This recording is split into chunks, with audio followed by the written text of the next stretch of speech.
Hey there, ladies and gentlemen, it's me, Dr. Donna. Welcome to week 21 of 10. Last week, I read Rock Solid Leadership. Here's what I have for you. Ladies and gentlemen, I always struggle with getting leadership books, and it's because I have a doctorate in education and organizational leadership, and I've written a leadership book. So my standard for leadership books is higher than normal from a real leader perspective. And so I want to start by saying this is a hardcover book, amazing photos, color, everything about the look of the book is fantastic. And that's the reason why I don't like the book. That's why I'm not recommending the book. It was difficult to take notes. I used a black pen, I used a red pen, I used a highlighter, and to no avail. I just kept having to go back over the few things that I did highlight. So why am I not recommending the book? Here's the thing about leadership. The author of the book used leadership as an acronym, broke it up into different sections, which is what I've done with my book. Real and pink are acronyms. So I thought in selecting this book that it would be similar to my own book.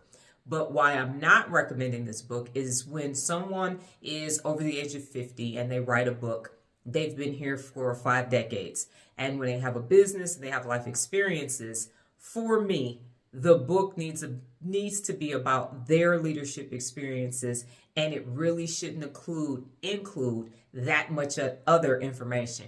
And this book had quotes from other people. It had examples from other businesses. And if you've been here for 50 years and you've done all these amazing things in the music industry, then I want to know about your perspective when it comes to leadership from your perspective and not from a bunch of other famous people. So the information was repetitive. It was information that I had seen before, and I was looking for a more personalized leadership experience. So for me, it was not rock solid leadership, and it was just borrowed from other people. And I don't like when people say they're going to give you their perspective and then they include a lot of other people's perspective in the book. Just tell us what you did. You don't have to use anybody else's quotes. My book has 74 principles of real leadership in it, and it has 74 Dr. Donna quotes, and I wrote the book in 2009 before anybody even knew anything about me, and I was still in my corporate job. So it's cheating in my opinion, and it's also saying that you don't believe the information that you have to offer on its own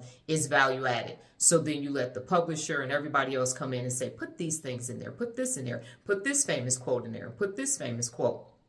But if it's your perspective about your leadership experience in life, then it should include 90% of it or more should be from your perspective and your leadership experience and not from other entities. So this book is absolutely 100% no, because it wasn't a personalized experience.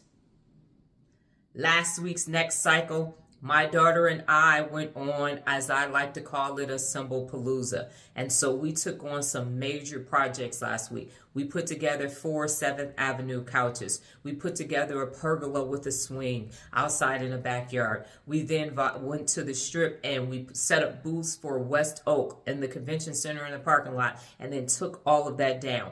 Normally, we don't have that many projects back to back, but I decided, yes, we need to start taking on these bigger projects. We need to start pushing your capabilities and my kind of capabilities to the next level. And so we took them all on. It was an intense week. It was a very physical week, but it was also a very rewarding week, and it was a great next cycle. And I'm sure with convention season upon us and everything else, that there will be more weeks like that to come. So I welcomed it.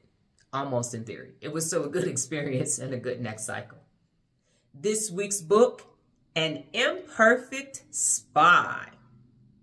Well, that's my time, ladies and gentlemen. But before I get out of here, just remember the tenacity of 10. Let the next cycle begin. Adios.